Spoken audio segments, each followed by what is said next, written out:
Hey guys, Perk here for Toptier GG, and today we're going to be reviewing Them Fightin Herds.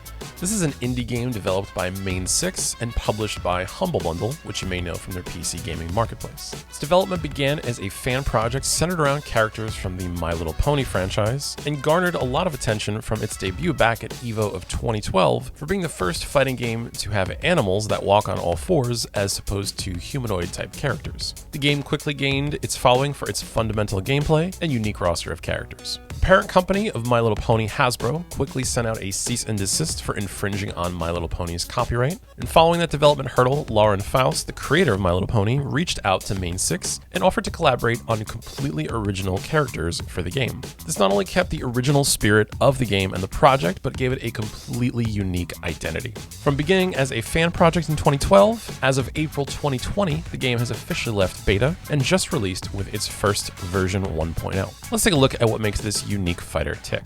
Starting with the game's mechanics and overall feel. I will admit that I was slightly skeptical when first looking at Them Fightin Herds. Combat based on four-legged characters seems a bit odd at first, and I was concerned with being able to easily differentiate between high and low attacks, as well as throws. I can happily report that I was wrong in my assumption, and that Them Fightin Herds features simple mechanical control scheme, in addition to having crisp and satisfying to pull off combos. For the controls, you're going to have access to 3 different attacks, which are your standard light, medium, and heavy, as well as a 4th magic button. For the 3 main attacks, each will vary per character and will function similarly to how you'd expect from most fighting games, with the light attack being very quick to start up and recover, the heavy attack being slower and more damaging, and the medium sitting in between the two of both of those. The magic button is sort of a no execution special move, which can either fire a projectile, perform a command grab, or a variety of other functions depending on your character choice. These magic abilities will also have a different variation when pressed in conjunction of the up, down, forward, or back directions. And in addition to this, there is a bar dedicated to the use of these special attacks. And as such, they are not spammable and will require meter to use.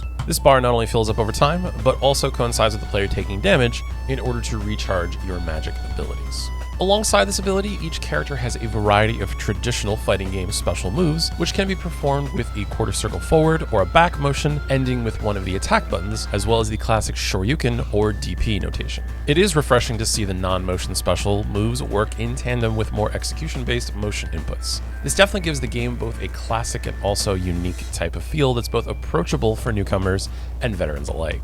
I was pleasantly surprised to find the controls to be as crisp as they are, and it's certainly a high point for the game.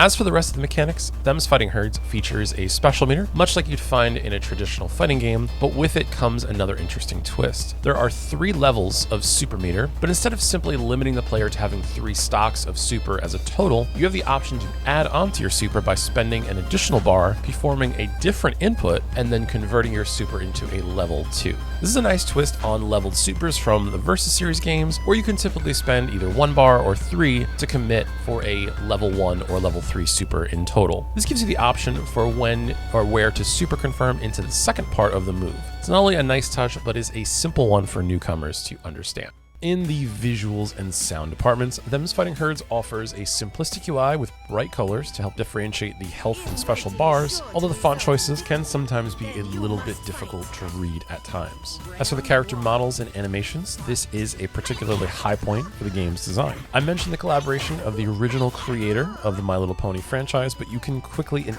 easily see the caliber differential in Them Fightin Herds roster. Despite only containing 6 characters, each and every one of them feels extremely unique from their fighting style, their overall look, and the theme of each of the members. The animations feel fluid, and the hitboxes make logical sense, adding to a great overall feel for the game's mechanics. Hit effects have a nice pop to them, as well as some unique dialogue from the characters during some of their special moves, which I often feel is an underutilized element in fighting games that really helps bring the characters to life. As for the in-game music, there is a number of chiptune-esque and ambient backing tracks, but really nothing that feels like something you'd want to listen to for a long period of time, whether in-game or out, as all the tracks tend to get repetitive fairly quickly. This category is polarizing for me, as the chatter from the characters and hit effects are great, but the music really doesn't feel like it necessarily belongs, nor really adds anything to the game, and only serves to provide a simple backdrop. Moving on to the netcode, this is probably one of the reasons that a lot of you are interested in playing the game. The fighting game community has always been divisive on games that employ lackluster net play, which ultimately diminishes the quality of your daily gameplay, as well as the ease of use for tournaments looking to take place online, which is an especially important quality to have in the present day. Them Fightin Herds employs GGPO netcode, and to briefly explain why the community prefers this type of netcode, it's a type where the game prioritizes sending the inputs between both players at the highest priority, and it's much easier for both players to remain in sync during a match. The other common type of netcode is where both players' inputs are delayed until the connection can be normalized and then sent to each other, which oftentimes can make the game feel very different to play and almost like it's underwater. As for the function of online lobbies, you'll be able to move the character around inside an avatar style of lobby, interacting with other players and challenging them to battles inside the arena. As far as these walk-around lobbies, Them Fightin Herds does a solid job in maintaining the theme of the game while connecting you with other players fairly quickly, and a few different options to have inside the lobby. These can be manually entered, or you can opt to be automatically added to a lobby. At the time of this review, the ranked mode is still in progress, but is shown as a coming soon feature in the main menu of the game. Now for the extra modes, which I consider to be anything outside of a basic training mode, online lobbies, and local versus. So Them Fightin Herds features a full-fledged story about the different characters and provides a narrative reason why all these animals are fighting each other. And to take it a step further, features a bird's eye view type of adventure where you control the characters through their story in a similar view to like a Legend of Zelda type of game.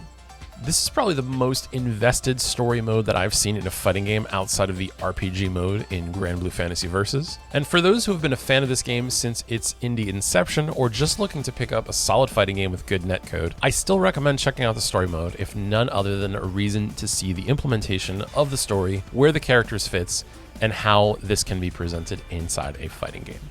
Aside from the story, there is an excellent tutorial mode which not only helps to explain some commonly overlooked factors in fighting games, like being able to execute moves when switching sides, but also touches on the nuance of each of the characters. There's a basic tutorial covering the intro, and the game also invites you to digest what you've learned and then jump back in for more with the different characters. One especially nice touch is that after clearing a section in the tutorial, they allow you a little bit of free-to-play training just to kind of hone in on what you've just learned and help to make it stick a little better, and then you can manually prompt to go to the next part of the training section. There's a lot of love put into the details of helping a player not only learn Them Fightin Herds, but gain a better grasp of the fighting game mechanics as a whole. So we've explored the different aspects that make up a fighting game, and now it's time to get into the ratings. For mechanics and feel, I'm giving Them Fightin Herds a solid 9 out of 10. The game feels crispy, it blends a few different control types to add depth and playing to your character, and a new twist in level 2 supers makes it an excellent impact in the fighting game genre, let alone the indie gaming space. In the visuals and sound department, I'm giving the game a 7.5 out of 10. Visually, the animations are excellent, the characters are awesome, but the game's UI isn't the best for navigation or reading the menus, and these are little nitpicks that you might not mind these parts at all, but it is worth mentioning for the sake of the review. For sound, the voice work is great, and the characters feel alive, but the soundtrack and the music left me wanting a little more out of it, so that drops this ranking down just a little bit for sound. Moving on to the netcode and netplay experience, this gets an easy 9.5 out of 10. It's got GGPO. The only real detractor here is I think avatar lobbies only serve to make the games feel more lively and don't actively enhance the community aspect. Again, tiny detractor, but it's worth mentioning. For extra modes, Them Fightin Herds gets another 9.5 out of 10 from me. It's got a unique story mode, it's got an excellent tutorial, and the break the target mode is a great feature originally seen in Smash Bros that I always wished to see more of in classic fighting games. So there you have it on this review of Them Fightin Herds. Let us know in the comments below if you guys are picking this up or if you're going to be playing it at EVO Online. And lastly, if you haven't already, check out our website at toptier.gg. We've got daily articles about the fighting game community, tournament finders, tier lists, patch note breakdowns, and a lot more. My name has been Perk. Thanks again for watching, and I will see you guys in the next video.